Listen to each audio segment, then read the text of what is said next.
welcome to another edition of El Pre-R. We're still in the, pre-planning, pre-production phase for the return of Limit Break Radio. So while that is happening, we have a bit of I don't even know what to call this show, like an interstitial show, a transient show, but welcome to it. It's El Pre-R. My name's Aniro. Joining me today, I've got a wonderful cadre of co-hosts, including Kahlo. We've also got Yves, how do you fucking say your name? Moroian. Okay, thank you, Yves. Strife is also with us, and Lloyd. What's going on? We got a lot to talk about. We've got some things to talk about. I wish I had some more FF14 stuff to talk about, but since I'm not going to FanFest, I've got nothing to be excited for. So I guess there's an update or some shit that's happening. That's a thing. So I hope you guys enjoy that update. I think once, 6.5 hits, I may actually come back and stream all of the catch-up content. So You know what this reminds me of? What does it remind you of? Of that weird year right after Stormblood where the game was like really not great, and going into Shadowbringers, I felt like nothing was getting added to the game. It's so weird because there's so much stuff being added, but it ain't hitting. Even though they said it would be a longer break to the next expansion, the mid content is mid. It's feeling mid. It is very mid, and I don't know, like, I kind of felt it right as soon as Endwalker wrapped up, you know? Mm-hmm. I think I played through half of 6.1 or some portion of 6.1, and then I just kind of like lost interest, and it sort of felt like, we had that grand conclusion, and this rewinding up of a new storyline just wasn't hooking me. That's why I think that's why I feel like I have to wait for a big chunk of it. That way I can kind of clear enough of it all in one go, where I'm like not sort of feeling like I'm having to hang on. Yeah, I think that's a little bit of what I suffered from too when I came back to do Endwalker, because there were so many people like hyping up what's his face, Emmett Salkian. Yeah, people were like hyping him up so much, and only because they wanted to fuck him. Right, sure, yeah. But they also had more context than just the story that I was finishing up. I'm sorry, Shadowbreakers. When I was finishing up Shadowbreakers, they're hyping him up so much, right? Shadowbringers, because they also have Endwalker experience as well. So when I finished Shadowbringers and got sort of like the conclusion to that, it was like it was good by all means, no problem. Yeah. But people are like, best Final Fantasy villain ever, and it's like y'all have way more context than I have. And so when I finished it, I was like, all right, well, that was kind of it, and that kind of put a little bit of the brakes on it for me too, as well, on top of what you were mentioning. So, I think even if you just take Shadowbringers in isolation, I think what was different was a lot of people were getting used to kind of cookie cutter villains, and I think Square did a decent job giving Emmett Selk like a background and like a reason for what he was doing. And I think that and because people did the content as in pieces, waiting for that next piece, I think that kind of built them up too. So I think if you just kind of burned through it all, you wouldn't have had that same emotional impact as well. Yeah, 100%. Yeah, I definitely agree. They definitely gassed them up a bit much for me. I think also with Shadowbringers was like really the first time we learned anything about like Ascians really. And so also on top of Emmett as a villain, we're finally kind of getting the curtain, pull of this big, huge sort of aspect of the story that we were never able to really get any sort of answers of. It's like, oh, the Asians are evil just because they're evil. Yeah, And bad guys because they're the bad guys. Well, and unless you were sort of like invested in that end of the storyline, then yeah, I could see this kind of being a kind of a difficult expansion. I definitely think Emmett Selk is the most overhyped Final Fantasy villain maybe I didn't ever. think he was that great either, honestly. I mean, he was okay. Like he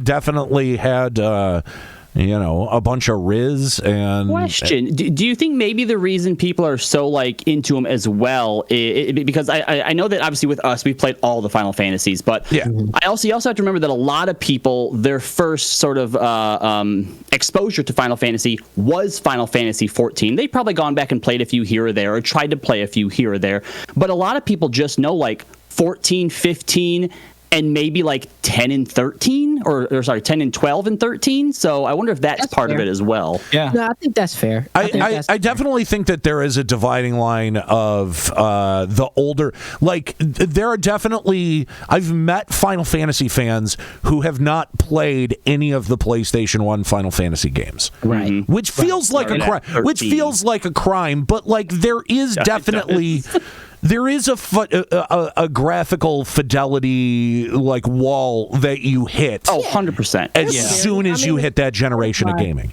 Yeah, it's part of why I think 7 Remake has been so successful. I agree. Because you took what was already popular and made it infinitely more palatable for people. But yeah, man, it's really, Omega Welton in the chat says a solid 7 in a sea of 5s. That's pretty accurate, because compared to, I'd say, Kefka, Sephiroth, and Kuja, I don't even want to count anybody in 8, even though I love 8, but it doesn't have a great villain.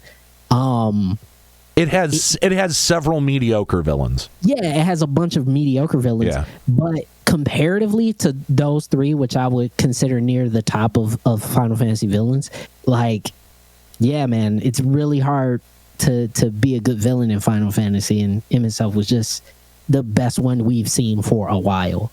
And not only that, but I think if you do take 14 in isolation, which a lot of people I think do, right? Everyone has gone back and played all the older stuff. To your point, if you take 14 in isolation, has anyone been that well rounded or well developed? I mean, like any of the villains? I think what's his the Black Wolf. I always forget his actual Imperial name. Oh, from Gaius Van Belsar. Gaius. I think Gaius is fantastic. I just think they took too long to revisit who Gaius was and explore him as a character. But I think in retrospect, after all the ancillary content, the post game content that came featuring Gaius, I think his arc is fantastic. In general, I agree with you, but like much actually, and very similar to Gaius Van Belsar, fucking fuckable villain. I can't remember his name right now. Look, with someone with tell me. Fan base, you're going to need to narrow it down a bit. Jesus Christ! Yeah. No, the 14 guy, fucking Emmett Selk. Thank you, Emmett. I got there at the exact same time, but thank you.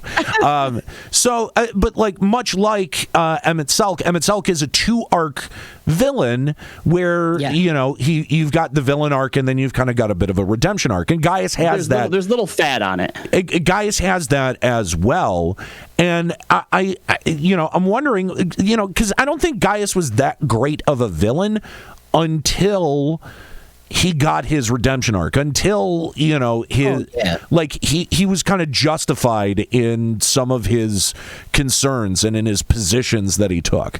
It really drives kind of home that shirt that I remember somebody having at one of the fan fests that said Gaius was right. Like, you know what I mean? Like, so I find that interesting, but was Gaius as interesting of a villain until he got his second arc? No, absolutely not. Absolutely not. And that's true of almost any Final Fantasy villains outside of a couple. Because Emmett Selk almost got an immediate payoff. You know what I mean? 1,000%. 1,000%. Which is why I think Gaius's arc is so cool, because it did go for so long, and he popped up, and we're just like, what the for real? Yeah. Gaius? Yeah. And it was kind of interesting, and how they wove it to be a part of the main story, but not the main story. Like Emmett Silk's story is the story of Shadowbringers, the one you care about, actually. And yeah. Gaius is technically a side story, even, right? Yeah. World, Whirlet is. Yeah, it's a side story. And Dark Flux even mentioning in the chat that Whirlet helps a lot. Like, yeah, I agree. I 100% agree. I actually went back and watched some cutscenes, and actually a villain I have a new respect for is Iceheart, is Ezel. I actually did not like her at first, but actually going back and going through Heaven's Ward again, I was like, actually, this is a solid character. Her motivations are pretty well grounded in terms of Final Fantasy villains. Like, when you get to Omega and you're like, this is really weird and nebulous, like, why is any of this happening? It becomes much more easy to understand someone like Ysael, whose motivations are grounded in, a reaction to a thing that happened. Like, that makes sense. That reveal is still one of my favorite, when they're like, bitch, you ain't Iceheart. Like, you ain't who you think you are. Like, come on. Like, Race Velgar's like, who does this think she is? Like, and then, you know what? But I like that, though, because it was just like, okay, cool. How often do we see that? We've only seen that a couple times. Not just in 14, but just in gaming, where literally a character just has what you thought was a core aspect of who they are stripped away in the middle of the story. Just in an instant, too. Not even let down easy, just like, nope. Yeah. So let's talk a little bit about Final Fantasy 16, because we got, what was this, about a week ago, a pretty impressive state of play from Sony that went over really all of the details for Final Fantasy 16. I'm going to actually put it on screen here. Because we found out, I thought this presentation was very revealing, because I had some very specific concerns around Final Fantasy 16 during its development. Now, to be fair, I'm probably going to get some people in the chat room yelling at me, because I have not followed the development of this super, super closely, mostly because from the first trailer, I was like, oh, I'm going to play this for sure. I'm going to buy it. Yeah. Like once I saw the setting, I was like, okay, I'm in. I'll check this out. And every time I dip in for a trailer or a state of play presentation, I kind of waver a little bit, both, and it's gone back and forth. Like, I've been like super into what I've seen of some bits, and then of other bits, I've I was like, oh, really, really worried. One of the things that I was particularly really worried about were, and this is something that Lloyd and I have kind of referred to on Let's Play as the primal kaiju battles. And what I appreciated about this state of play is the clarification that these massive primal battles are mostly going to be narrative set pieces, which I think is great. I think that's awesome. I think every modern game needs that sort of like God of War, epic set piece that really makes the stakes feel fucking huge, and I think that these can do that. But I was really worried for a while that was going to be like a core part of the combat, and like you would be doing that constantly. Exactly. Yeah. Like you would. That would be terrible. Yeah. Or like it would be a necessity on every fucking boss, and it really doesn't seem like that. Like, as we're seeing right now on screen, I mean, the combat seems very action oriented. We're seeing you would expect out of it after something like 15 as well. Exactly. And here we're seeing some of the kaiju battles, and I'm very, as a set piece, I think that these are fantastic. But if this was what the game was built around, because if you look at the title sequence as well, like, it really hinges heavily on this as a plot device. But I'm super encouraged by what I've seen in terms of the battle system and the way that they're using the primals. Yeah, I was really impressed. I mean, I was already all the way in, but I think this presentation in particular just made me go from like, yeah, I'll buy it and play it and have fun, to like, yo, I need this yesterday.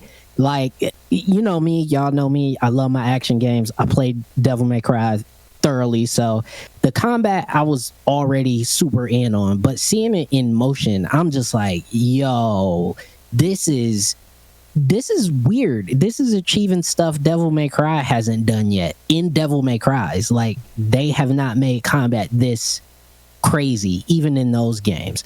And so I'm with you on a big point with the primals, Nate, because I was actually worried about that too. But seeing how it's being used more so as narrative pieces, it makes sense for what we've always been told primals and icons and all the rest of that stuff are supposed to be. Right. Like, but this is what they're supposed to be like, the summons in the Final Fantasy world. 100%. But I mean, there are definitely entries in the Final Fantasy series that have treated either summons or primals as just a game mechanic. And less another ability. Yeah, just another ability. You know, if you have a summoner in the party, hey, they're nice to have. You know, that kind of stuff. But like, this really gives them a narrative focus as well. Another thing that I really liked out of this is it looks like we're getting a very sort of like non-chronological storytelling, you know, being told between 3 different time periods, 3 different ages in our main character's life. I think that's you know, I've always liked that type of storytelling. Lost, the TV show, relied on you know, very much non-chronological storytelling in several different seasons, and it's a fun thing to be able to play with. I wonder how much we're going to be flipping between those 3 time periods though, and if it's going to be like, you know, a scene will reveal, you know, we'll have revelations about why a thing is the way that it is through this sort of like narrative, you know, out of sequence narrative focus. So I'm really going to be interested in that. Yeah, so I was reading a bunch of interviews in Europe because I had the same concerns, like, oh man, how much timey-wimey are we getting here? Yeah. It does seem, based on the interviews that they gave, in addition to these trailers and stuff in recent months, that the main flip, there's 3 time sequences, right? It's him as a young teen, him as or an older teen, him as a in his 20s, and him in 32, 33 years old, something like that. Yeah. And the first stage, it sounds like the beginning of the game is a flashback to when he was young. And then a good chunk of the game, he's in his 20s, and then after a certain point, there's a time skip, and the rest of the game plays out with the oldest version of him. Oh, okay, gotcha. Yeah, what I've read is the story potentially will start like in media race, where you actually start in your 20s and you do some stuff, and then you have a flashback as to like why this is happening, which I think actually is a really smart way to do it, especially for folks who have not played Final Fantasies before. Sure. I think that's the big thing with what you're starting to see in a lot of these legacy brands right now, is you're starting to see them kind of go back to some foundational stuff and say, how do we get new people into this? Yeah. How do we get new people on board with these genres? And you're seeing it across, you know, fighting games. You're seeing it in RPGs. You're seeing it in shooters. You know, control schemes are changing or getting updates or variants because they want people to play the game and enjoy the game. Yeah. And I think that's a really smart way to introduce that type of narrative to a lot of people, because you want to kind of give people enough at the beginning of a game that they feel like, okay, I can be cool enough and do cool shit right out the box. But now I want to know why this dude is so cool. Even if you only do that for like 30 minutes and you do the flashback after 30 minutes into the game, you know, why is this guy so cold? Like, why can he do all these things? And right. Here's why. And I think that's a great way to get people involved in a long narrative game like this. You know, to your point about wanting to get more people, like newer people in as well, one of the things that I do have to hand to them in a post Elden Ring, just as popular as like From Software has getting now, the fact that in their state of play they straight up said, hey, we have a story mode. If you don't want to deal with all this action combat stuff, like, you don't have to, you can have auto dodge equipped. I think that's going to go a long way in getting a lot more people to play this than would have otherwise, given some of the more popular games that have came out recently. No, I think you're right, and I don't have any criticism at all for that design choice. I have some criticisms for other design choices here, but I think that one was probably a pretty good one, and one that is definitely more inclusive. Will allow more people to experience the game the way that they want to. There's nothing. There's no bigger bummer than picking up a game and finding out, like, you're really kind of into the story, but like, the gameplay, the gameplay just sort of maxes you out. A lot. That's a big criticism, a common criticism for a lot of FromSoft games, and I think there's a bit of validity to that. I'm also a fan of the punishing difficulty design choice on the part of From Software, but I think that Square Enix is smart and kind of going the other direction here. I will say it's interesting that they chose to implement it the way they did, though, with the accessories as opposed to just having a settings option. Sure. To go into that mode. I wonder if people will like that more or less than just being able to flip a toggle. I mean, I like it. I like it because the more you keep people, I think, in the menu, because even the menu is still the game. Like, right. The options is like, something is fucked up, I gotta change it. And from an accessibility perspective too, it gives you more customization to what exactly is giving you issues in the combat. It doesn't. You could have done that. Yeah, sorry. Oh no, I was just going to say there's also sort of a psychological aspect of like turning on easy mode in a menu versus equipping or unequipping a piece of equipment. I think and it gives you the option to be like midway through the story, okay, I'm really comfortable with the offensive aspect of this game. Let's try dodging, and maybe that'll it'll make it more interesting. I think that there's definitely, it gives. It's definitely a completely different approach than Metal Gear Solid 5's chicken helmet. That's for sure. Yeah, and that's the thing is that's why I really like it, is that you do have that level of customization. Because, for instance, you play From Software games. If you don't know how to dodge, you almost can't play the game. Yeah. And dodge is what it is outside of, fat rolling and stuff like that. So it's like you already take a mechanic that's hard to figure out, and then you make it even harder based on how somebody wants to dress their character. I think it's a great way to implement it for these people who are not going to have it's great both ways, because you're giving the option to people who have no RPG experience and are just used to playing games a certain way. Yeah. And then you also give the options to people who've been playing turn-based RPGs, who the combat may overwhelm them, and they can fine-tune it based off that. I think that's such an intelligent way to do it, and I'm surprised nobody's done it really before this. So let's... go ahead. Well, all of this is, like, great for, like, accessibility, and I, like, agree on all of that. What you guys are failing to understand is that, like, once you, like, select this, it fills all of your accessory slots. So you can't actually add anything if you use these systems. That's fine. What if your character power is directly tied to accessories? We don't know that. The implication from the interview was that these accessories are mainly for things like this. Like, it's not a normal equipment slot. And then normally, I'm fine with that. Yeah, and then normally accessories are just things that enhance your core abilities anyway. Like, your thing about FF7, your material was much more important than the particular accessory you were wearing, unless it was like ribbon or something like that.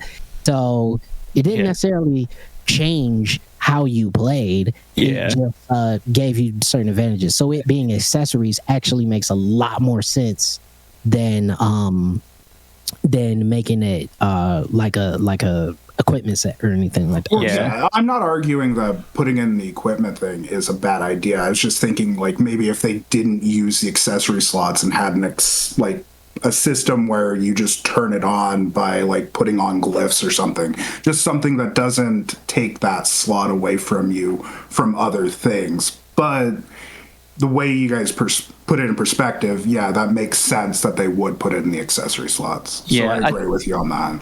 Yeah, I think it's also like, we keep thinking about modern games, and like, I think there's a big difference between something like 14 or MMOs in general, what an accessory is, versus in a traditional Final Fantasy game, what an accessory is. And I think that helps put it in perspective as well. Yeah. Absolutely. So let's talk about some criticisms. Let's start with one that's not mine, but one that I've heard and pushback that I've also heard on it. Some disappointment that there is no turn-based option here for 16. Dumb. The stupidest people. Okay. Bravely Default, if you want that. Listen, and I'm usually not one to cape for the giant corporate megalith that is Square Enix, right? But get over this. Like, they haven't shown you no indication for a decade that they were going to do turn-based combat. None. Yeah. Not since 13. And even 13 was there. You could tell they were just like, all right, it's not going to be like this very much longer. Right. There's plenty of great turn-based games, and I hate to say that. Maybe it will turn-based again eventually. Who knows? They could still choose to make one. I think it's a pipe dream to expect anything with the Final Fantasy name on it to ever be turn-based ever again. And the biggest thing, the further away that we get from Final Fantasy X, which was the last one to do it, it's over. That's not the design they're choosing anymore. So at this point, to complain that they're not putting turn-based in it is to complain that something like Resident Evil has too many jump scares. Here's the big thing that I push back on when people say that I never understood, which is, do you think you can tell me more narratively through a turn-based combat system or through an action game? I think it's just preference. Right now, if it's a story, I think it's just a vehicle, right, for the medium. Yeah, it can be, but if we're talking about a story where we're trying to represent battle and the kinetic nature of battle, like, it's different if we're playing a fucking Yu-Gi-Oh game and nobody's moving, right? But if we're talking about the kinetic nature of a battle, I feel like, and I've always felt like, an action game tells the story of a individual fight. But Norris, I want to be walking through a map, and then I want my screen to go all hazy and then twist, and then I want different music to play, enter a different screen where I can enter my commands one at a time. That's what I want. That's just what I want out of my video games. Then this ain't the game for you. My goddamn knees hurt, and that's all I want out of video games. Listen, I love defensive basketball. Guess what? I can't watch the NBA. All right, because everybody gonna chuck up threes. That's just life, bro. All right. Shit changes. All right, everyone, sit down. Get your discounted senior coffee. Let's talk through this for a second. So let's get our ARP. Yeah, I want to eat at Sign of the Beef Carver. Oh, jeez. All right. Well, all right. So think of it this way, though. I mean, it's not like these things have been lost. I feel like these narrative turn-based games that we all used to love and enjoy, and still do to an extent, I'm sure, they still exist, right? Like, Square Enix has done a really good job of putting things like Bravely Default, Octopath Traveler, and other games that are effectively designed very similarly to these old school Final Fantasy games, and put them out on platforms. But that's not Final Fantasy. Oh, I want Final Fantasy. That's the dumbest thing ever. So here's the thing: is nothing about the combat system makes it Final Fantasy. And when you really think about it, the moment Final Fantasy was technologically able to not have a turn-based system, they haven't had one. So I don't understand. Period. I mean, those games had a lot of similarities to like the old FF titles. They, in terms of their combat systems, the type of spells people use, etc. Like, I think if you're looking for that experience you had in FF, like 1 through 6 or even 1 through 10, like, I think those are the vehicles for that experience. Listen.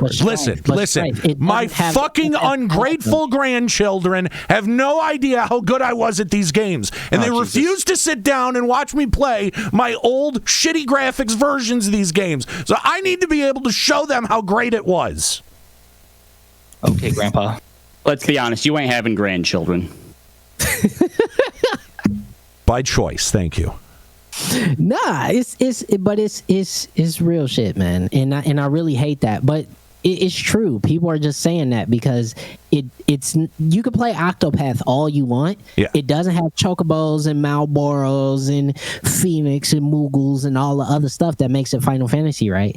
So what I don't understand, if you strip that stuff, it's no longer Final Fantasy. But if you strip the battle system, that doesn't make it feel less Final Fantasy to me. Like, I that's the part I guess I don't jive with. So all right, I don't really care about these people. All right, let's actually talk about a criticism that I actually have, and it's not the gear design of whoever the fuck is trying to beat the fuck out of the main character. I love that gear design, but here's one that I have, and this is one where I do worry about the Final Fantasy feel of this. We do know that we are only going to be controlling a single character, and that all of his abilities and magic are based around the different primals. And my concern here is that if your connection to the Final Fantasy series is very mage oriented, that this may be a difficult transition for you.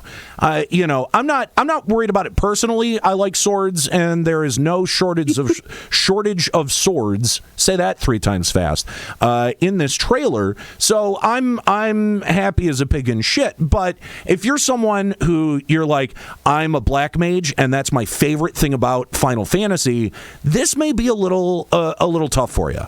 So you're afraid that there might just be like a single sort of play style, which is just, looking at it, the whole like action, hack and slash, run at it in span moves type deal. Yeah, but see, y'all looking, but y'all not seeing, right? If you look at any time Clive busts out anything related to electricity and Ramu and all that stuff, he pulls out a staff and shoots magic. Like, he's a mage. That's how he does it. And he's not close to the enemy. He's not dashing in and out. He literally stops and little reticles pop up, and he's able to shoot electric beams. So I feel like also, yes, they're showing off this super melee focused Devil May Cry style combat, but I also think that to me was showing the depth of the combat, because he was able to disengage from the enemy, do stuff from a distance that felt more mage-like. Now, if your conceptualization of black mages, I can't move and I have to make one big boom go boom, then no, this is not the game for you.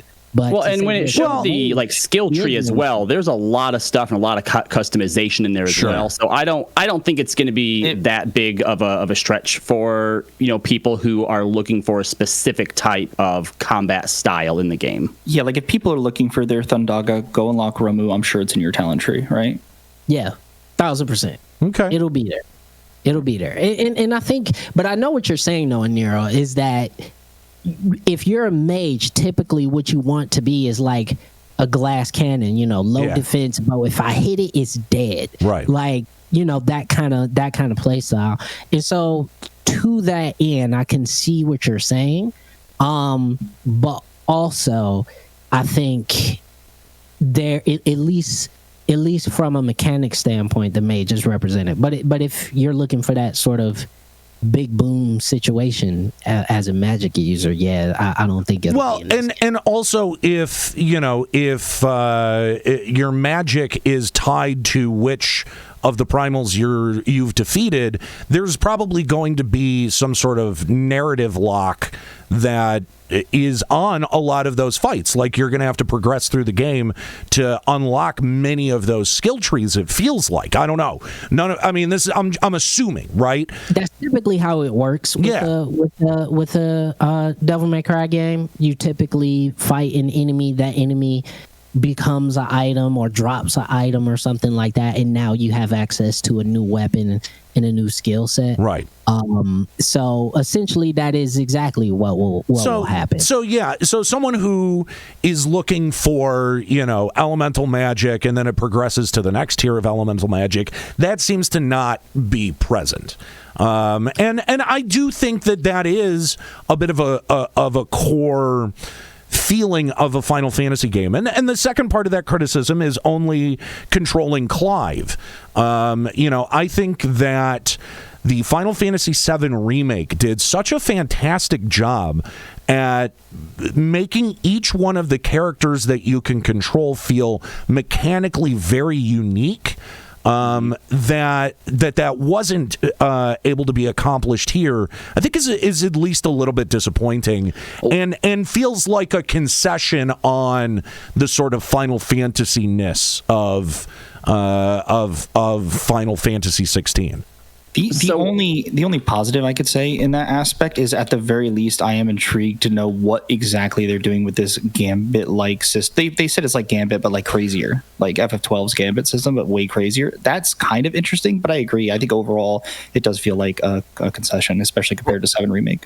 And one of the criticisms that I've had with the franchise that I think we started to see in, I guess 15 was where it got really bad, but I don't feel like it's been improved at all in this, is when you look at all of the previous ones, they always had these really big, diverse casts of characters. Yeah. And it seems now for the past 2, it's just like, here's a bunch of white dudes, and then we have a girl and a kid as well. Yeah, no, I feel that. Yeah. I think to a certain extent, and this is me being perfectly honest. I know people were talking about like the cast, and you can make it whatever you want. The creators got a vision, and I don't necessarily care if a whole bunch of us is included. And by us, I mean black folks is included in Final Fantasy, but also at the same time, I think it would be nice. The thing is, for me, is that I think a very important part of Final Fantasy is the interaction between the party members that helps them grow, or at least helps the main character grow. And everybody it feels like it's hard to not make everybody just feel like a bit player in the story, because all you're doing is playing as Clive. So everything will be from Clive's perspective. Everything will be from its relation to Clive. And some of the best parts of Final Fantasy, I think, are when you remove the main character and you get to learn more about those side characters, and what their motivations are and what their strengths are.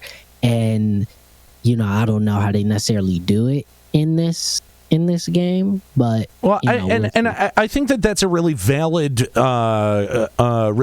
criticism of 15, where outside and it can be kind of boiled down to, here's these 3 white guys and a girl, but more than that, it's a concentration on 4, maybe 5 people at most, where in previous Final Fantasies, think back to 8, think back to 9, think back to 7.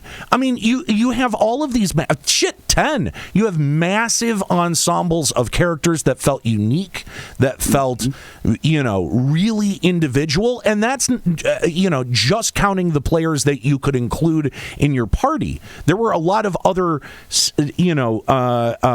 tangential characters that were included in there that had a fuckload of personality.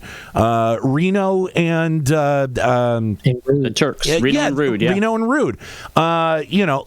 There's so much of that that I think is lost when you focus down on just a handful of characters. And to be fair, one thing.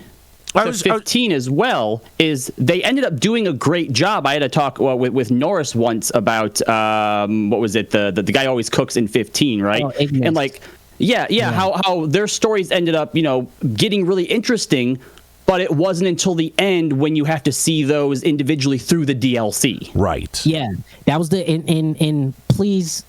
They're probably going to do it just because I put it out in the ether now. But please don't do this, Square Enix, where the cool-ass stories of some of these people that we would love to know more of comes out in DLC.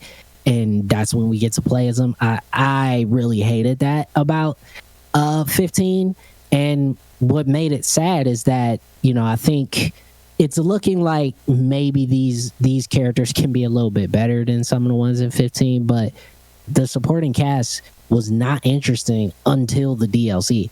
At all. And so I'm looking forward to how they try to pull this off. So we're talking about DLC, and this part in the presentation just came up, and I think that this is a perfect point to talk about it, because we see which parts of the world map are highlighted, which implies that they're going to be explorable. And you know, when we talked about Final Fantasy 16 last time, I said one of my concerns was that it didn't include the entire world, and at first I thought it was, you know, it was going to be a portion of one of the continents in the world, but we see it actually spans multiple different continents here, and we get actually a pretty full picture of how much of the world is being included in the scope of this game. But do you think maybe some of these land masses could be expanded upon in DLC, and that might be more interesting? You know, that way sort of like an end game focused area that you could go to, you know, before the final boss, where you get side quest stuff to do. Yeah, I mean, I don't see why not. I think, by the way, I look at this and I instantly go, "Oh, Vanadil, look at it." I was just gonna say the same thing. It is a little bit like Vanadil. Little bit. You're not wrong. Like Vanadil turned to the side. Like each continent is just turned to the side a little bit. You know, another one of the personal. I don't want to call this a criticism, because again, I can understand when something is a design choice, and I don't want to be those, you know, turn-based people that are complaining about something that just isn't going to change. But I feel like it kind of started in 12, and it's just gotten progressively more consistent. That there's just this, like in the way that like all of Nolan's stuff, for like, you know, the Batman movies all just look the same. Mm-hmm. I feel like there's like a design choice in the aesthetic where everything is just very samey, and I know this is something that happens the more realistic we try to get with graphics, but it's definitely something that I miss from the earlier or some of the older FFs, where every game had sort of a distinct style and look to it. Yeah, I think with this in particular, part of why it feels like that is because the same team from 14 is doing this game, so they literally are using the same text packs and stuff like that, and so I can see why you feel that way. But I agree though. There was like when you play 7 to 8 to 9 to 9 to 10. I mean, even like those, even just those three. Yeah. I mean, keep in mind though, even if you're just comparing those 3 or 4, like, technology was also improving at the time. People were learning new techniques at the time. So like there was also this big technological shift that's not happening quite as big these days in between those. Well, back then you also weren't trying to get that photo like realism, right? And even though there is a big tech jump from the PlayStation 4 to the PlayStation 5, when you're trying to achieve realism, you're not focused so much on what that style looks like. Right, but my point is, my point is like even back then though, like they were trying different techniques because of their constraints at the time. Look at 7's polygonal figures versus trying to make them like more humanoid in 8, right? Yeah, like but in 9 though, there was less of a dedication to realism and more influence of surrealism, right? Yeah, like exactly as well. Yeah, so and it's just it's something like this is definitely grounded very much in a fantasy version of reality, and that's fine. And I think that that's cool for this game, but I do get what you're saying, that like the Final Fantasy series, like Clive's armor looks like I don't know how much armor I've seen in 14 and even entries even earlier, right? Like it almost looks like like a dyed black version of Ash's person that she's marrying from the opening of 12. So, you know, like I do get what you're saying, that there is a bit of a and even the ship right here, you know, how many you know, crashed Garlean ship. yeah, exactly. Or you know, how many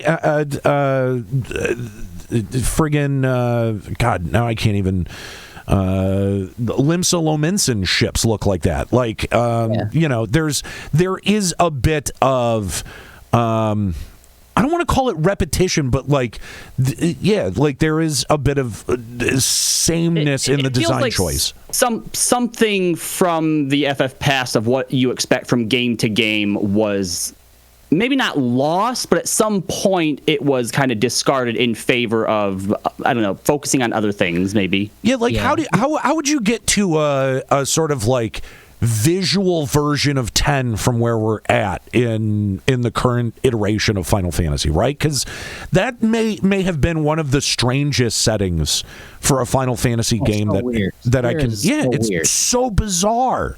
So like the fashion choices alone. But I also think that's why it stood out, is because totally 100%. And so see, you know, I think maybe that's what it is. And yeah, sure. I do realize that a lot of it comes from the technology they had at the time. But if you put, you know, 6, 7, 8, 9, 10, 12 next to each other, no one's going to think any of those games have anything to do with one another. Oh, but sure. if you put 13, 15, 16 and told someone these are all direct sequels, they would go, I can see it. And I'm saying part of that I think is style, but I also think there's a factor of just okay, we've hit a certain level of graphical fidelity, and now I mean, you know what though, Strife? Actually, I actually kind of disagree with that, because when I'm really thinking about it, I think Robbie's perfectly right, because not only are they using the same like text packs and stuff, I think they've gone a little too far in sort of what they're trying to do in terms of like the FF lineage, right? Just kind of like how every Iron Giant looks the same. Yeah. Like Iron Giant will always look like Iron Giant. Chocobo will always look like a Chocobo. You know, stuff like that. Where I feel like even the design for Ifrit in this game is just the Final Fantasy 14 Ifrit. Like it's Titan's the Final Fantasy 15 Titan. Titan, exactly. Yeah. You know what I'm saying? So it's one of those things where I feel like with that, they maybe, I mean, with that last version of Titan, that Titan Prime or whatever, like that was different. But I feel like maybe we're not necessarily seeing how it all pans out, and maybe there will be some new version or new representation of these primals. But I think that's a big part of why it feels so familiar too. To an extent, I mean, it also is, at least with 13 and 15, they're rooted in the same initial project, right? Like even though they grew and morphed over time, they were all part of that Fabula Crystallis. That is true. Notion. Yeah. And so I wonder if assets you made them. Yeah, exactly. So I wonder if it's like, well, this is the style we've been training on. This is the direction we've been taking. And then they see 15 and they go, well, we kind of want to do that, but bigger and better and more proper. And then maybe this is just a transitionary period, and maybe the 17 is going to look much more old school, original. Of like, or like it might be traditional fantasy. Because we've seen this track record with 14 and 11, because all of fucking 14's monsters, except for quite a few now with the expansions, are 11's assets. Like, yeah. Well, I mean, it's a track record with rid of them. They made them. Well, but it's not like, you know, in previous iterations back when it was a sprite based game that they wouldn't reuse sprites or touch them up between, you know, 5 and 6 or 4 and 5. You know what I mean? True. I think the bigger problem is though, even when they're retouching or reusing things, they're not going back to the drawing board on the actual design phase where they actually must sketch and mock up the design of an enemy. They're taking the same design and trying to update the model. You know what I mean? A better texture, of a smoother polys, but not actually redesign. Well, if they're if they redesign the monster, then they have to redo all of the animations that go along with it too.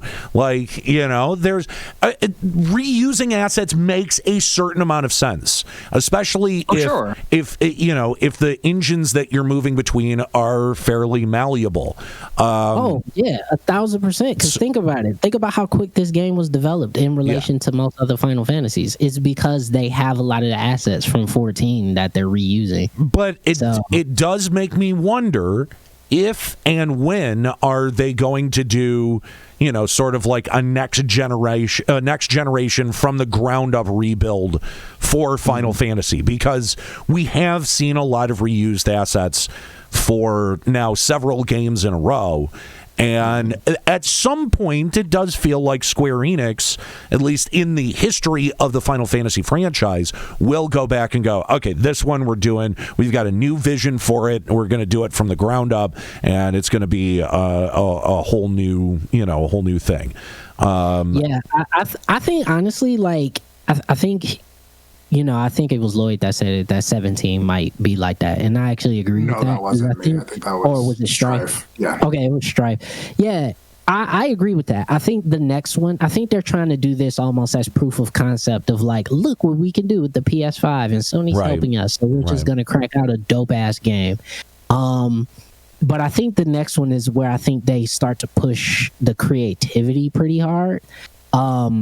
Because for me, I feel like that would be the thing that makes me go, okay, they're all the way back. Like, they can do something that doesn't rely on any really of their preconceived sort of splendor. And they kind of haven't done that since 10.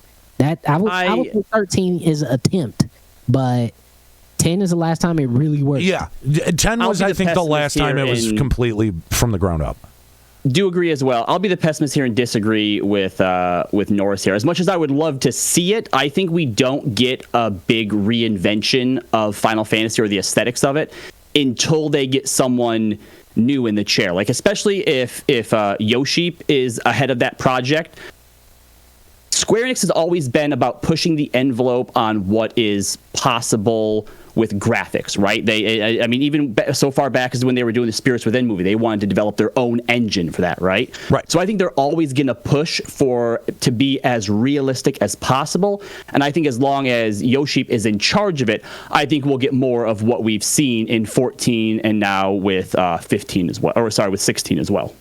I don't know. I definitely think, you know, yes, there has been a history of trying to push graphical fidelity at Square Enix, but like at some point they cashed in Crystal Tools and said, fuck it, we're going Unreal.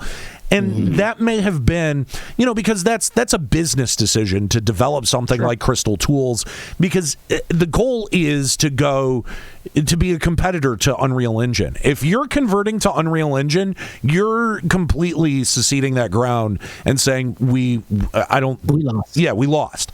So I'm not. But what I mean is, I don't think they're ever going to come out and do something so crazy with the aesthetics to where, like take Persona 5. Persona 5 is unlike anything else in that space when it comes to just like everything about that game, right? I don't think you're ever going to see Final Fantasy do something like that again. It's always going to be, how can we make this look the most realistic that we can? I don't know. I think no. I hope I'm wrong.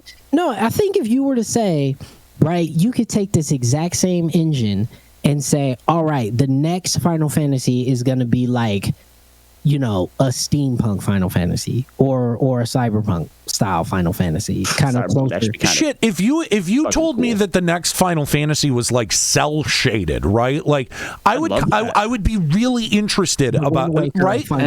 And I do want to be clear. There's nothing preventing them from a technical perspective from doing cell shaded or something else. Absolutely, exactly. Yeah. But like a more visually stylized version of Final Fantasy. But when we get that out of Square Enix, it's usually that chibi shit, and it's like, I don't want that. You know what I mean? Like that's absolutely off the table. Do not want. I just want to give them some credit, though. They have been, as a company, experimenting with other art styles. I think what they've done with Octopath Traveler and Triangle Strategy should be commended, the pixel art and stuff like that. Like, it's not that they're unwilling to experiment. I think they're just unwilling to experiment with the Final Fantasy brand. I agree. 100%. I don't think they they're either do- unwilling to I experiment. don't think they're unwilling. I think they're doing what works. I don't think they're unwilling to experiment at all. I think they experimented for a little bit, at least thematically, with 14, and I think they did it with 15, and 15 just Right. didn't Sorry. It's- experiment visually. That's what I'm talking about Well, too. Yeah. again,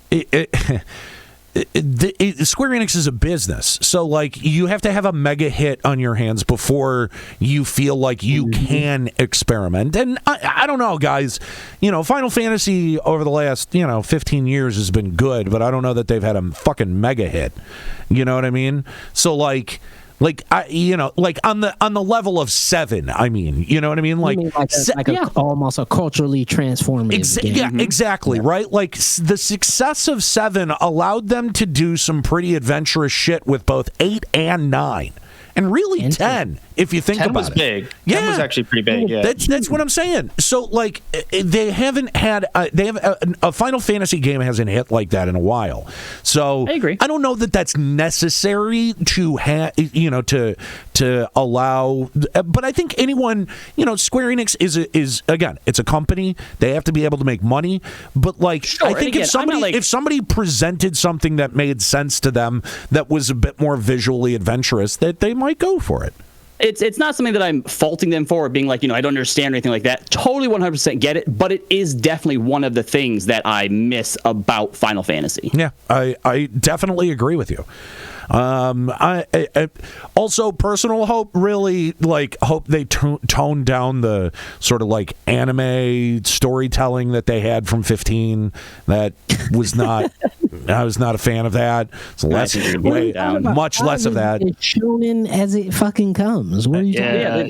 They're turning into giant kaiju summons. I know. It's pretty anime. Literally, this is anime as fuck, Nate. Yeah, it's the best part of it, really. It's not. You gotta accept that. Probably like Berserk anime though. No, I mean, nobody. No. Oh, I don't know. Please, no. I don't want a Final Fantasy game that only sociopaths can enjoy. Right. Exactly. It hits a giant turtle 15 times in the air, and Nate's like, I hope it's not anime. But you know what though? Not to be kind of a nerd though. I love the fact that there's like a in-game lore compendium and stuff like that. I just think cool. that shit is cool, man. I think that's a good idea, especially for the lore nerds. It'll definitely give Koji Fox something to do. As long as it doesn't take away, as long as they're not using it as a way to circumvent narrative storytelling, it's great. Like I remember there were some games like Destiny 1 back in the day where they had little fucking lore that their little codex is where you got all of it, and it's like that. Yeah, you had to go online. You had to go to a fucking website for it. Like, we didn't put any of this shit in the game. So like, have fun reading, nerd. And then it dumps your books. Or maybe gives you a wedgie. Maybe it's one of those things where it's like during those time skips, here's what's happened, and then that's the DLC where it's like, oh, you heard about this thing that happened and you want to play it, right? I'll fucking hate that. Here's the thing. It feels like, and again, nobody knows because nobody has seen it, but like it feels like they've put more effort and thought into it than that. Like especially the way that they featured it here in the presentation. So like I don't know, my expectation for it is a little bit more significant than that. Hopefully it has you find something and you're like, oh, what's this? And you take it to the guy and he's like, let me tell you a very long-winded story about it. Yeah. And I hope sincerely, because who was it? What game was it? It was Lost Odyssey had something like that where like there were these very well-written those were so awesome. My favorite thing about that game. Yeah, like little it gave you more like little audio dramas kind of. But they weren't audio. They weren't voice acted. That was my biggest problem with them. They were well written and I loved reading them and they weren't even that very long. They weren't voice acted. They weren't. Because one of my very first ideas for like a podcast was to do voice acting for them and put it out as, here's a thing for Lost Odyssey. But yes, if it's like that, especially if it's the dude telling you a story and he's well voice acted, I am 100% for that. Yeah. Shout out to Cerulean Skies Live for the raid. What's going on, Ryoku? So, all right. Well, I think that's enough Final Fantasy 16 discussion, and Ryoku coming in big with the 5 gifties. Thank you, buddy. So let's talk about sort of one of the other big pieces of news. Distant Worlds coming back to Detroit for the first time in what has it been, like 10 years, 15 years? A long time. I'm so excited for this. Yeah, I was actually able to go to Distant Worlds in Grand Rapids a few months ago. I want to say about 5 months ago. And it was fantastic. I think this is the same playlist as that. I do not mind going to see it again. But I love the new playlist. I think it's great. It covers a lot of great stuff. And friend of the show, Susan's supposed to be there. So yeah, absolutely. That should be fantastic. So a couple of announced dates coming up in June and September. Portland, Oregon, of course, Distant Worlds at the Detroit Symphony Orchestra Hall, and Cuyahoga Falls. There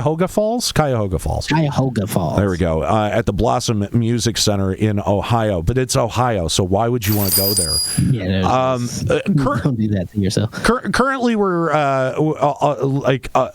planning on having a miniature Limit Break Radio reunion at Distant Worlds. So if you're in Detroit and you want to be a part of the fun, make sure you get tickets.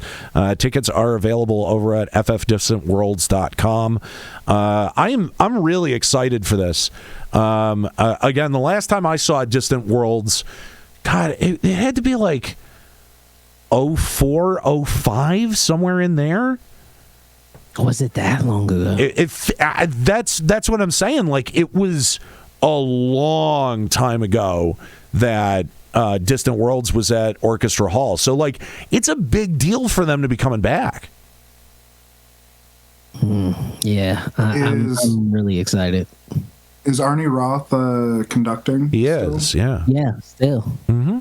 That's awesome. Yeah. It was fantastic. I mean, I took my partner, who she knows nothing about Final Fantasy whatsoever. That's like one of the best parts about Distant Worlds is that someone who has never even heard of Final Fantasy can have a spectacular time. Yeah, and she did. She had a great time. As a matter of fact, she loves Heaven's Ward. Like, every time I play her, like I'm playing the Heaven's Ward soundtrack, she's like, "This is so good," and I'm like, "You really love harpsichord?" And so we had a great time out there and going to Distance World. It was great. The show was great. This was going to be. I do find it interesting that on the preview that they have a clip that's showing Final Fantasy 14 on screen. I feel like that's like a subtle shout out to us. I'm going to take it. Yeah. You should take it. Yeah. And you should definitely use it to your advantage. But yeah, Arnie Roth, Susan Calloway, friend of the show, both have appeared on Limit Break Radio. It's going to be a good time, man. I'm super, super excited, and would love to meet up with any LBR fans that are going to be out there. I have a question. Yeah. I have a question. Yeah. If there is a track in 14 you would wish to be in Distant Worlds, what would you want it to be? Lahi.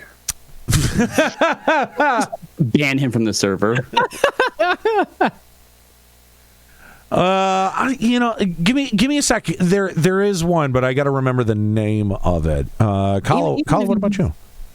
You're probably gonna think this is just like a basic answer, but like answers for me is always gonna be like that one song. Like to this day, is a good choice.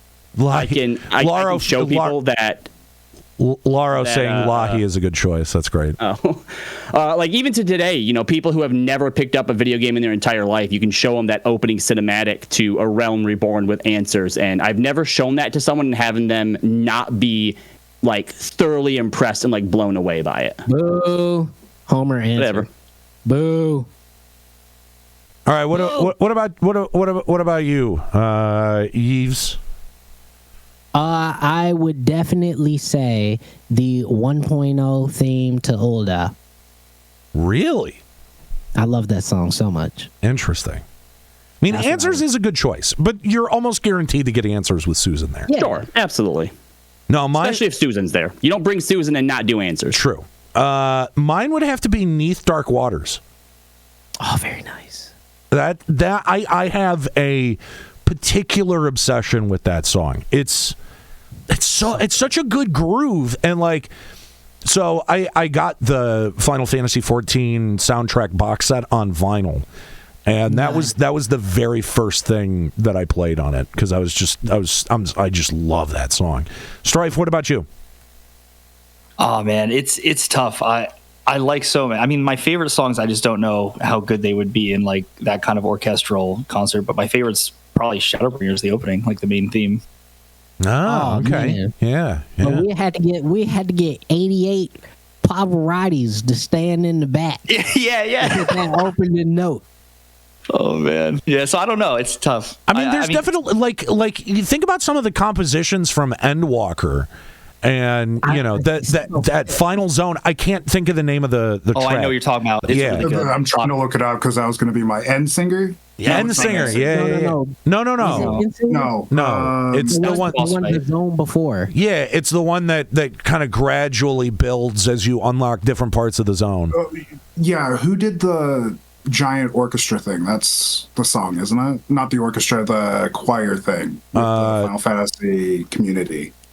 Yeah, no, I know what you're talking about. I can't think though. I literally hear the Close in the Distance. Close in the Distance. That's it. Thanks. Okay, that's I'm it. changing Thank my you. answer. Thank you. I'm changing my answer. I want Close in the Distance now that I'm thinking about it. And who you were thinking of is Alex Mukala.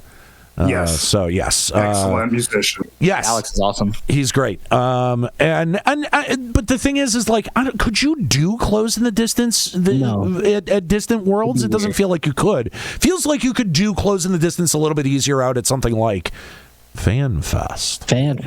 Yeah. You lucky bastards. Yeah. You're going to get Close in the Distance. I know it. They are. They're gonna get a medley, and Closing the Distance is gonna be in it. But they're gonna get a medley. It's gonna be fantastic. You already know it.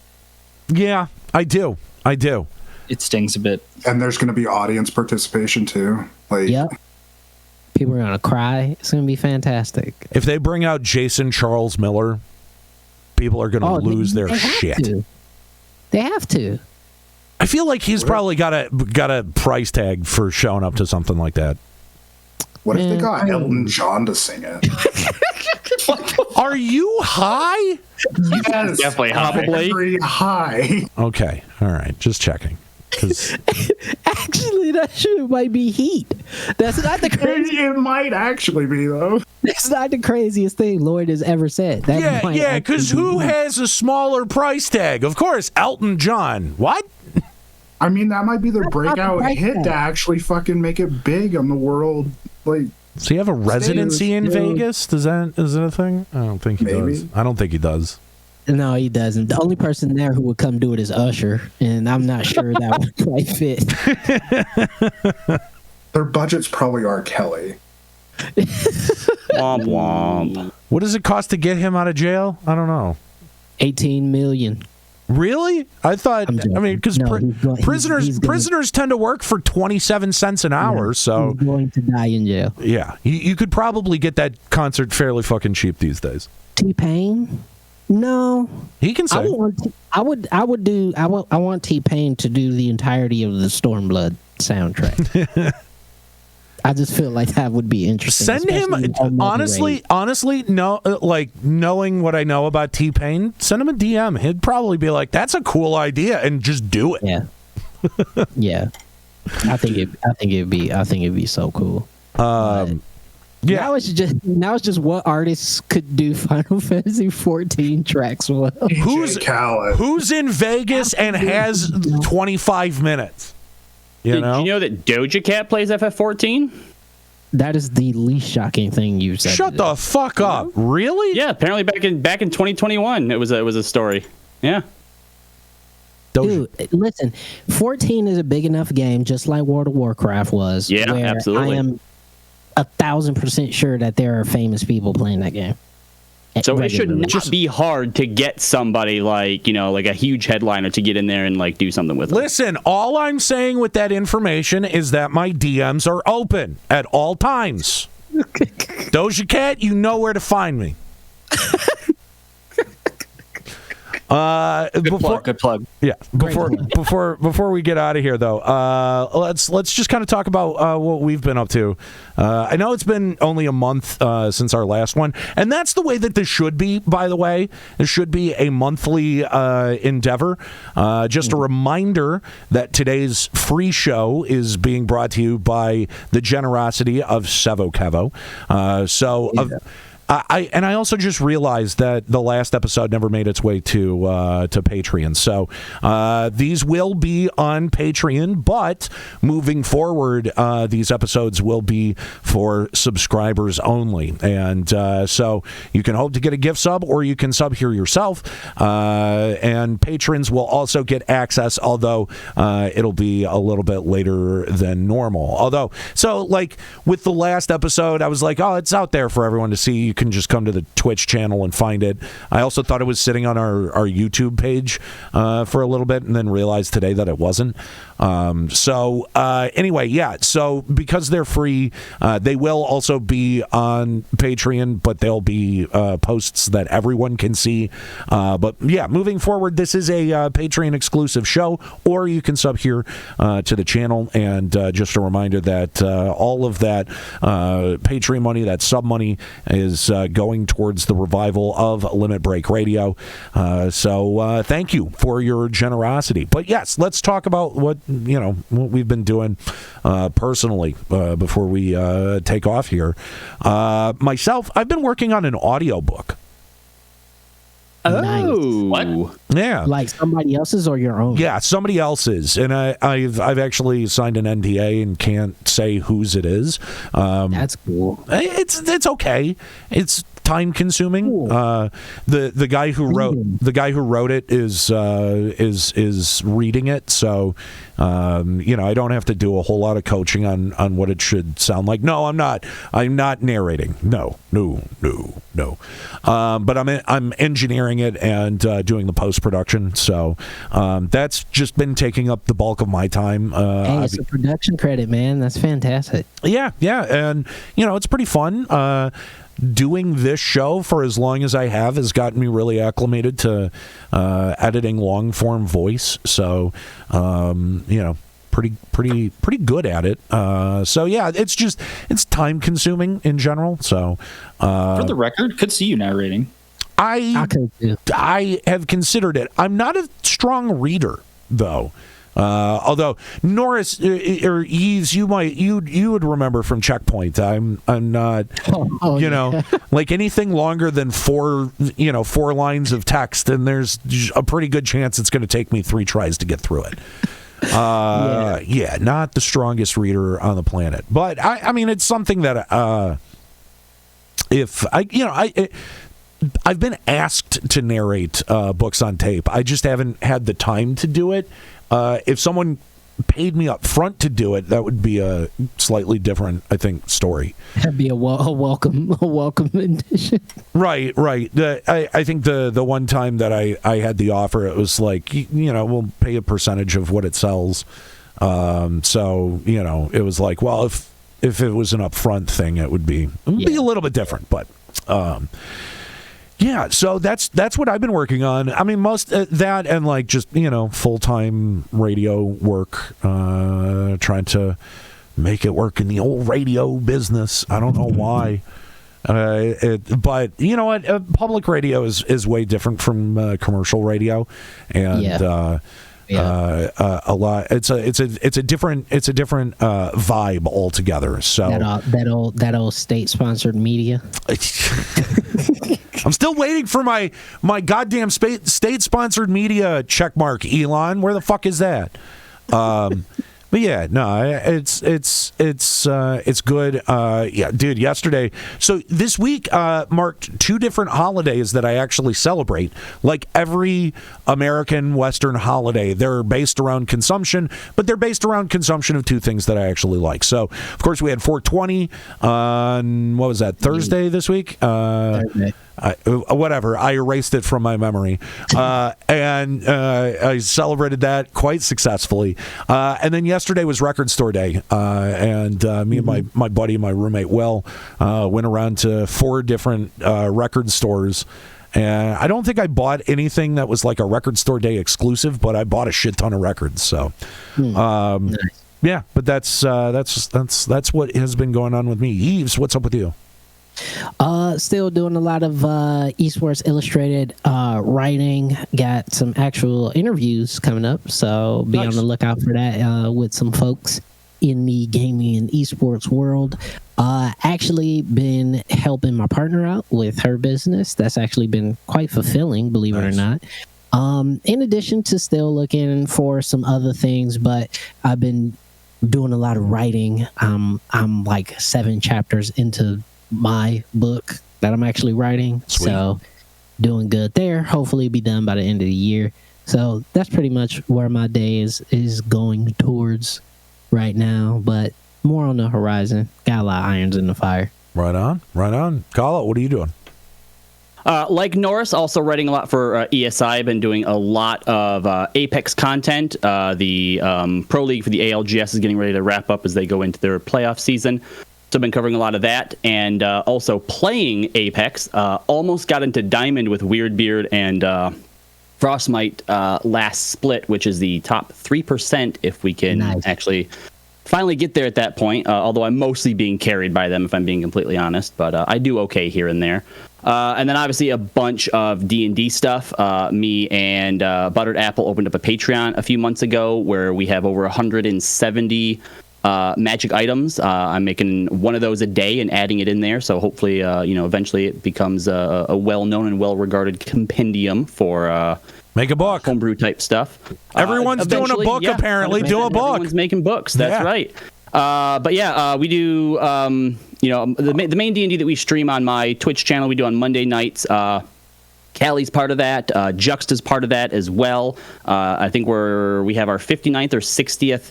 Episode coming up on by the time people maybe hear this, it's coming up though. We had our year anniversary back in January, so we're making really good headway through that story, and things should be heating up quite a bit in the narrative here pretty soon for it. So nice. If you're into D&D, tabletop RPGs and stuff like that, come and hang out with us sometime. Nice. Strife, what are you doing? Nothing crazy. Just been really busy with my personal life and family stuff recently. Finally, things are calming down with work and that. So looking forward to playing more games. The only thing I've been doing recently, got the Resident Evil 4 remake. That was pretty exciting. And, been playing some MMOs. My WoW guild hit top 2K in the North America this season. So looking forward to playing more of that. Want to get back into 14. Looking forward to that 6.4 patch next month. But, that's about it. Yeah. I have not, I haven't played anything new recently. I've been modding old stuff and playing it on my Steam Deck, but oh, it's awesome. Nothing. Yeah, it is awesome. It is great. It's phenomenal. I fucking love it. But nothing new has really kind of caught my attention enough to keep me there. I'm sort of in a holding pattern waiting for Starfield, I feel like. Oh yeah. Baldur's Gate 3 for me in August. Yeah. But now actually, for me, you already know what's up. There's also a ton of rumors of New Vegas 2 that have popped up, and it backed up by weird entries in SteamDB. It's really fucking weird. So I'm really interested to see what's going to be happening with Fallout 4 around the time that it gets its anniversary release, because there might be something really interesting going on there. And we also have the Fallout TV show, which I'm super encouraged by everything. Every set picture I've seen has been super encouraging. They've got the visual vibe of the whole series down pat. Who's doing that? I feel like I actually don't see much of it. Amazon. It's Amazon that's doing it. Okay. Yeah. Yeah. Why would you do the Fallout TV show? I think that might have been a little ill-timed, maybe. I don't know. What is going on? But I'm looking forward to the Fallout TV show, and thinking if Bethesda and Microsoft are smart, which they tend to be, that they will probably time the release of the new version of Fallout 4 around the TV show. Oh, 100%. Last of Us. Did you guys watch The Last of Us on TV? Yes. Did? Yeah. Fantastic. So good. Yeah. Okay. I haven't seen it yet. I was supposed to watch it with a date, and then we sort of ghosted each other, and I never went back. It was a mutual ghosting. Actually. Mutual ghosting. Yeah. That's awesome. I don't think it's ghosting if you mutually ghosted each other. Yeah, I think it's just work. Yeah, it's just separating. Like, Well, our last conversation was like, "Hey, do you want to watch this?" Yeah, and then we never talked again. So for a little bit, I was like, "Oh yeah, I'm setting it aside to watch with her," and then it just never materialized, and I never went back and watched that shit. It's fantastic. Yeah, I should. I'm going to. It's really, really, really good. Between that and the Mario movie, has the game changed in terms of video game adaptations for TV Is and the film? Mario movie good? it's so good. I saw it today, and yeah, honestly, even Pratt's performance isn't as bad as like the trailers had made it out to be. Like, as you're watching it, it fades into the background. You forget that it's him, essentially. Yeah, it's pretty good. I really, really enjoyed it. So I do think that the balance is starting to shift. The Blue Star is my favorite character. Charlie Day as Luigi was also fantastic. I just want to say, like, that actually made me really happy. Honestly, even Seth Rogen as Donkey Kong really worked. Oh, you know what? The one voice that upset me, actually, I don't think Cranky Kong was good. I don't think it matched. I don't think it fit. I thought it was really weird. I thought that he was the guy from the Seinfeld creator, Larry David. Yeah. Is that who that was? Oh, okay. It wasn't. I kind of thought it was for a minute. Oh, okay. All right. It just whoever was doing the voice of him, it didn't fit. It felt like to me. I don't know why. Something about that threw me.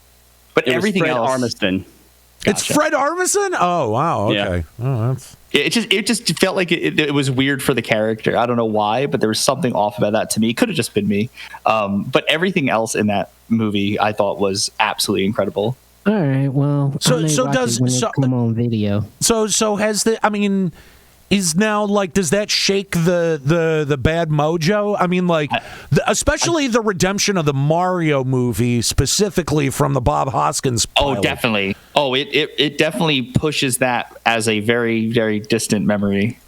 Robbie, how do you? I don't know that. Hang on, I don't know that it does because the everybody has good taste. I'll never forget. How do you feel about this? Hang on. Everybody has good taste. I'll never forget. It's fine. Hang on. Well, I don't know that they will forget about that movie because the number one movie on Amazon, the number one purchase movie on Amazon the week that the Mario Brothers movie came out was that fucking movie. That's more likely. That's probably mistakes. That's probably mistakes that people made.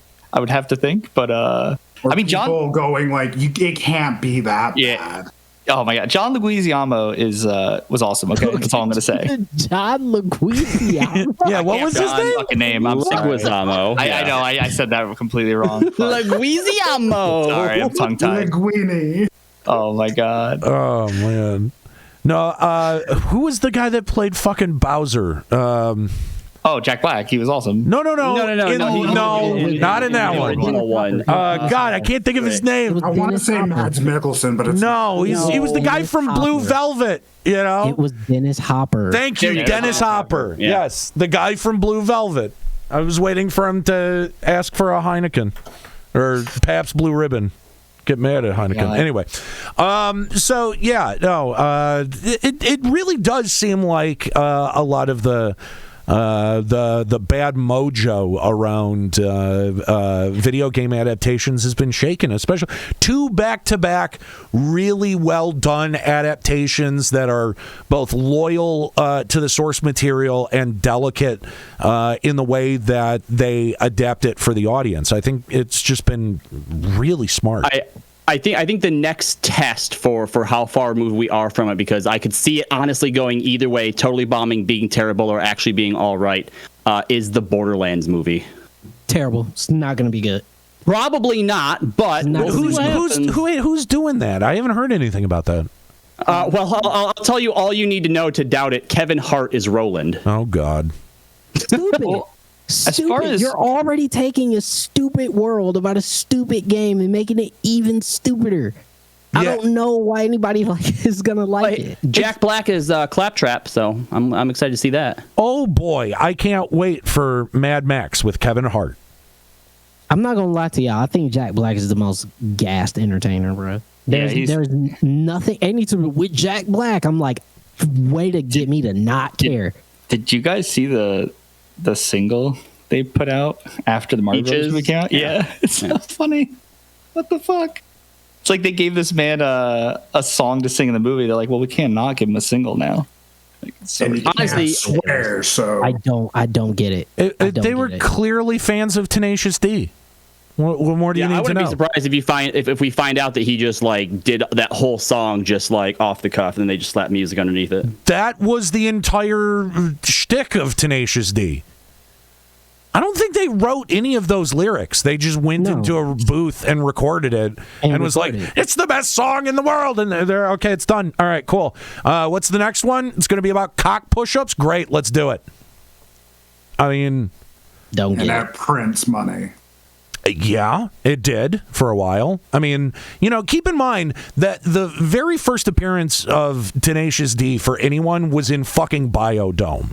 So, like that, the arc of that is very fucking impressive. Like, you cannot, like Jack Black or not, but like the fact that they were like, yeah, all right, like just me and this fat bald guy are gonna appear for 30 seconds in fucking a Pauly Shore, a Pauly Shore and the worst Baldwin vehicle, and we're gonna launch an entire fucking career off that. Not only that, but like he weaseled his way into singing in High Fidelity as well, and it was like, oh god, he can fucking sing. Like Jack Black has been like, I can do this, right? And just busts it out in anywhere where there is cameras, and it's just like, okay, yeah, you know what? People are just going to keep throwing money at it, so why the fuck not? It's an entire career based off of just, bullshit. It's great. I love it. I love it. I love Jack Black. All right. Lloyd, did I ask you what you're up to lately? No. Okay. But I'm dead by Robbie's standards, so I guess I resurrected myself and became producer or a co-host of this show instead of an intern. What does that mean by Robbie's standards? Why didn't do nothing? Well, last time you said posthumously I achieved above intern, which means I should have died. Yeah, there you go. Yeah, technically. I mean, that's what that means. So yeah, it means after you died. Yeah. So I'll miss Lloyd. Anyway, Lloyd, what are you doing? Rip. Writing Let's Play. Yes, thank you for days. That's taking a lot of my time. Other than that, I've been trying to find work, basically, because I'm running out of money. So if you have any job opportunities in anything related to video editing, podcast editing, let me know. He's good at it. Use a job, yeah. He's good at it. I might be able to. We'll talk later. Sounds good. All right. Well, making connections here on the show today. All right. I think that's going to be it. Except before we go, let's get Sevo Kevo in here. Considering that this show today is brought to you by Sevo Kevo, we should probably at least say hi. What's going on, Sevo? Sevo? He fell asleep. Fuck. Oh, no. Yep, he's out of there. No way. He doesn't love us anymore. He's done. I just checked the calls. It was 2 minutes ago. We let him down. I guess it was 10 minutes ago. We let him down. Stuck in connecting. Eric, Oh, there we go. Hey, what's up, Seba? yeah, it said I was stuck in connecting. I said, well, might as well, since y'all saying that this free episode part possible because of me, I might as well join in at the end. Well, thank you for the generous donation of, what was it? It was 100 gift subs? That was insane. Yeah. $250. Wow. Gosh. 100 gift subs is $500, Oh, dude. 500. Yeah. I'm very stupid. Dummy. In Lloyd's defense, Bezos keeps half of that. Yeah, I was like, it was one of those things like we haven't done in a while. Even now with everything after that, it's been one roller coaster ride this past month too for me. But yeah, it was well worth it regardless. I mean, I love to be able to every once in a while when I can do something like that. I was like, all right, can I do it? And it's what's their reaction? Because that's what really kicks me whenever I drives me whenever I do something like that. Well, we do every once in a while. We do appreciate the support, and hopefully a couple of people continued those subs this month. And again, just a reminder: next month when we get together for El Priar, it's going to be behind a paywall. Limit Break Radio, when it comes back, will not be, but at least the pre-show will be. But again, unless someone wants to drop another 500. If I drop I'm not. Well, I mean, I will feel obligated to do it at that point, but I'm not. Yeah, I'm neither requesting that nor encouraging anyone do that. Neither would I. I mean, I wouldn't want to force that unless you absolutely want to. I mean, even then, if I could, I would probably. But nah, I got you're too. Yeah, you're too kind. I got a lot of other crap going on. Yeah, pay for food instead. You know what I mean? Yeah. No, actually, I got money to pay for food. I actually just need to now focus back on foundation repairs that have going on at my house. Well, there you go. Well, foundation is something that's very important. Yeah, do that so your house doesn't fall over. Foundation. Well, the foundation is covered by insurance, but the thing is that it's going to come out of pocket. Is I went ahead and had to redo the piping because the problem with the foundation is because of the wear and tear. Yeah. So I had to repair the piping in the house. So that cost me money, and I'm going to be a couple of months in the hole trying to pay it back. So. It's called the Super Mario Brothers plumbing. Home ownership, ain't it fun? Yeah, it's cool. I mean, I love the place, and I'm able to pay it back, so it's not a problem. It's just going to take time. That's all it's going to be. Yeah. And then that's all there is. So, yes, everything's fine. That I guess you could say there's my monthly update. Well, we appreciate it, Sevo. We do, truly. No, we do. We appreciate the support, and thank you for letting this episode be free to everyone. So the fact that you're watching this right now, is thanks to Sevo. So the 26 people who are here should all be thanking Sevo right now. Flat out, do it now. Yeah, and if you're watching the YouTube video of this, go ahead and thank him in the comments as well, because it's going back behind a paywall as of next episode. So sorry, I keep stumbling over top of you. You're fine. I keep stepping on your lyrics on your role. But I got a question for y'all. Let's try to end this on the one question. If you, it's been a while now. If y'all wanted a remake on any of the Final Fantasy games, outside of 7, if you wanted another remake to any of the Final Fantasy games, 6, what remake would y'all want? 10. Period. 10. Really? 10. Okay, hang on. Let's not just shout. Let's not just shout numbers. Okay, hang on. 2, 10. God damn it! Stop. And 2 is objectively the wrong answer. It doesn't matter what number you say as long as it's not 2. That's fair. Yeah, I'm going to have to sound with what the sound of the 6s. I was going to say that 9. I want 9 remakes so bad. I love 9. Okay, all right. 9's fair. Kahlo, get that chibi shit out of here. Kahlo, what about you? What do you think should get the remake treatment? There is a correct LBR answer here, okay? Our shows have always been about, 11. I think, sort of, no, it's not 11. Shush, let me speak. It's about getting down and making sure that somebody has a bad day and it's usually Callie. So the correct answer is 8. Okay. Eight's good. Eight's Eight out of good. spite. That's fair. That is accurate also, too. The logic scans, for sure. See, I was thinking Callie will want 11. That way they can probably try to bring in the jokes that we have, like the ass box and all that stuff. 11 remade would be the worst thing ever. Yves, what about you? 6 flat out. Period. Yeah? Period. Get on 6, redo it. Let people realize how ice cold of a game it was. You had to do a lot more work than you would for any of the other games, but it would be a retelling of one of the most fantastic ensemble casts probably ever in video games. I could see that. I could see that being mechanically very difficult to adapt. Oh, 1,000%. Yeah, it would take a lot of creativity there. Yeah. So that means majority answer is 6, 7, 8, and 9. Hang on. 7's already remade, so Yeah, seven doesn't well, count. 7's It's still off in the table. middle of a remake because they're going to bring out another one. So it's not the story. It's happening, but it's happening, right? But it's happening. So like if we're talking purely hypotheticals, like 7 is a given because it's happening. God, I don't know. Strife, what about you? I'm still mulling over my answer. Strife, what about you?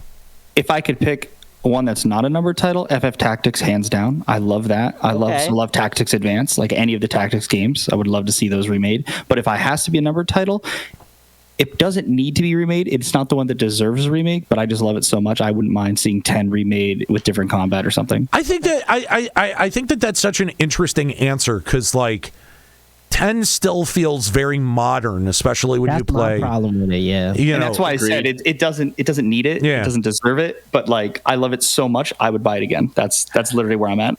I just want a blitzball game. Give me blitzball Yes. league, and I'll play it. Yes. I love Flipball. That was fun after I finally got into it. I figure in Nero, you already had your answer will be 4 because what's his name? Cecil, who goes from Dark Knight to Paladin, and you can go back to Dark Knight. Nah. No. And Nero never went to the light. Nero never went to the light. No, well, and 4 did get a 3D remake on the DS, and I mean it was okay, but like it wasn't. You know, what Lloyd? What about you? What would you want to see remade? And if you say 2, I'm gonna kill you.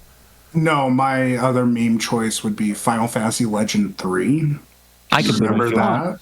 Legend 3? Literally. It was a Game Boy game, an obscure title, which was dog shit. Isn't that technically part of the Saga series? Yes, it is Saga in Japan. Yeah, that's what I thought. Okay.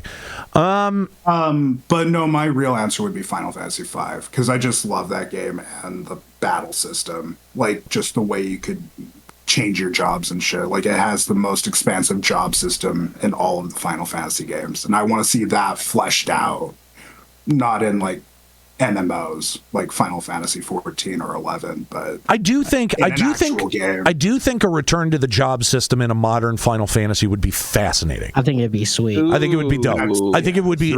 I really do think it would be dope. Yeah, like 3 would be a cool adaptation, except that story sucks balls. Yeah, 3 is terrible, and the character has no characterization. No, none. You might as well have 4 blank characters. None of them have any personality. They just get moved from thing to thing, and then you go to the dwarf village for some fucking reason, and you have to use tiny for the first time or small or whatever the fuck that spell is.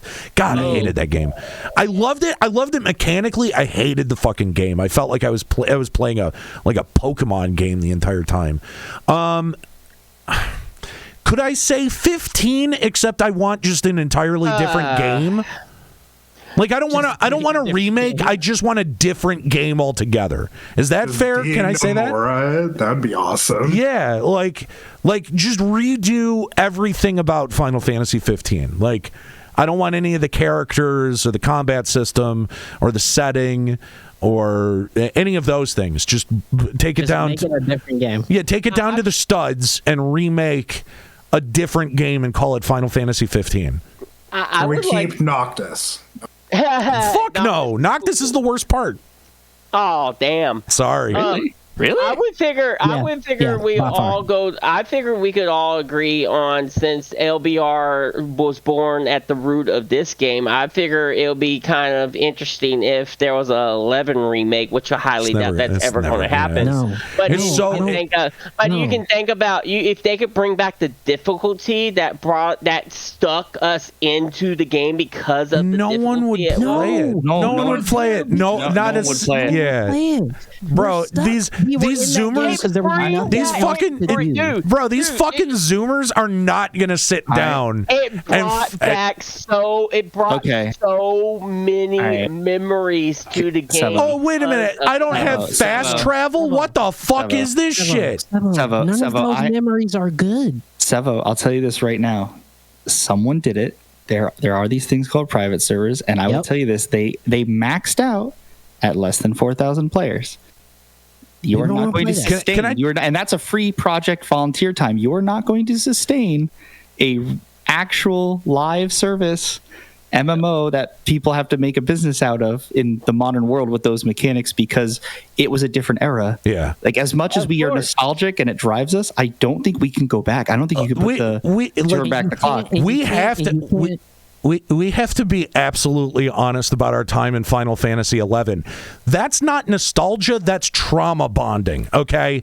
There's a difference, and we need to accept that. It took me going to therapy to realize this, but, like, come on, guys. Dude, Dynamis, Nizal No. Isle. None of that. None of. I Yeah, don't they're want all any of. bits They're we all whip bad. each other Those with. will stick They're to me all to this bad. day of my memories. They were But so Sevo. bad, but they were so fun, especially when you were bonding with your Link Shell mates. That's trauma Wait a minute.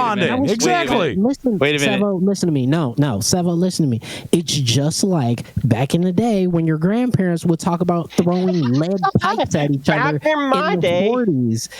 No, I'm just saying they would say they had really cool stuff and had so much fun, and none of it was safe. To be so- fair, they were doing legalized cocaine and heroin. So, like, That's what I'm saying. you know, Even those different soft times. drinks, Yeah. And Anira, you just opened my whole mind, that I realized that all my MMO experiences have been trauma bonding at some level. And so, like, a now lot I'm of- at a place where I'm just like, wait, so 20 years of my life has just been trauma bonding every weeknight? What Kind of, the yeah. fuck? I mean, there is a certain amount of truth to that. Yeah. And I don't even feel like it was trauma. I just felt like it was what kept me in the game. That's the Seven. only thing. I mean, that's all I'm saying. I know it's Yeah, that's never the gonna sunk happen. cost fallacy, brother. Yeah. like, come on, man. You put That's time exactly into what I it, know it's and that's never why going to you're not happen, moving. but I would just All right. wish I could roll back time and replay. So That's what I wish I could. Limit Break Radio is now turning into a therapy group for Final Fantasy XI players. We should have weekly therapy sessions where we get the X11 players to come in and be like, tell us how that made you feel. Tell us how that XP loss. That is Let me- what let me that. explain it To be this way. fair, I'm pretty sure that's what Limit Break Radio was Oh, for like a literally what it while. was. Yeah, Fair. come on, 11 players, tell us why you're upset. Why are you unhappy? You wanna know- No. It's more accurate than I'm happy about. Right? As a grown adult, right, with things to do and places to be and money that you have to make, there is no way that you are going to run 45 minutes in a game to stand 3 hours in a game to hit one enemy 4 times and hopefully kill it, so you can hopefully get an item, so you can hopefully go and do something else. Yeah, That Thank is God I true. never did any of that shit. It's true. Thank Well, God but I never mean, but did that's any of like that a shit. main mechanic of That was like the that. game. Yeah, that was the With game. him, honey, yeah. For I the mean- vast majority of it, that was the game. If you I didn't mean, in hunt, you couldn't afford equipment. Yeah. So what are you? I mean, the worst decision I ever made in that game is switch to is select an Elvon. No, because- that's not accurate, because you installed and paid money for it. So That's that's probably true. the worst decision you ever That made. was the That's worst true. decision. Okay, keep in mind I was only like 18 or 19. I was just started college at ITT Tech, and I was playing the game while I was in class, and even though I played the game while I was in class, I would still had like a a 8.0 to a 9.0 GPA on my classes while I was playing the game. But that's where I'm saying the worst decision I ever made playing that game is chose a Elvon, because I absolutely love Lalafell, Taru. I wish I would have selected Taru instead of Lalafell. But instead of Elvon. You know what it is, Sevo? Guess what?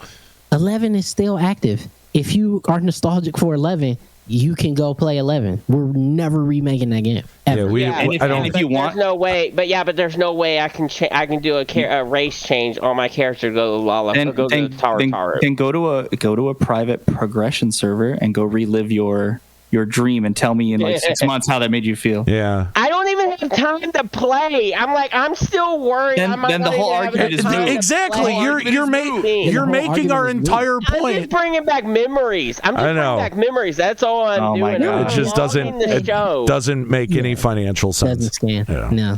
No. Anyway, Sevo, thank you again for your generosity and for bringing that interesting question. It's a good question. Not a problem. I don't know that I mean, I guess I have to default to 6 if completely remaking 15 from the ground up is off the table. But yeah, that's my answer. Anyway, Sevo, thank you for the call. Appreciate the generosity, man. The same thing with 15 for you. I would say for 13 for a lot of people like Nika. It's not wrong. That's not. There's nothing wrong with that. That is completely accurate. You gotta keep Fang. All right, Seven. Thanks much. We'll see you next time. Yep. All right, so I think that's going to be it for this episode of El Priar. Thank you guys for hanging out with us. Again, shout out to Sevo Kevo and his generosity for allowing this episode to be free for everyone.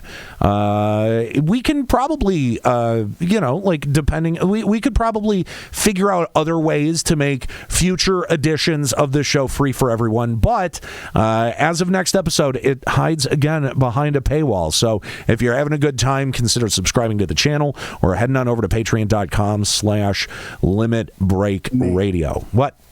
Can I suggest something for like next month? Sure. Can we get like 20 new like reviews on Let's Play? That would be sweet. Yeah, there's 21 people here. If you have not yet listened or subscribed to Let's Play, it's daily gaming news. Everyone said, oh, hey, it would be so great if you read a book. Well, I do a daily podcast. So if you like my voice and you want to get gaming news, subscribe to Let's Play Daily Gaming News and leave us a review on one of our many podcast platforms. Everywhere. Yeah, where can I write a review? Asks Sound of Six Wave. Well, you can do it at Apple Podcasts, Audible, Podcast Addicts. Where else? Castbox. Podchaser, and even Amazon.com. So there's plenty of different places for you to leave a review for Let's Play. And if you're looking for a link, a handy link can be found over at limitbreakradio.com. So yeah, encourage you to leave a review so that we can read it on Fridays on the show. We'd love to read one from you. Yeah, that's going to be it for us for this month. Again, thank you for hanging out with us this afternoon. And I'm sure that we will be back here once again next month. And if you'd like to join us, patreon.com/Limit Break Radio or subscribe here at twitch.tv/Limit Break Radio. Shout out to Lloyd, Strife, Eves, Kahlo, and Sevo Kevo for hanging out for this episode. My name's Aniro. We'll catch you later. Keep listening.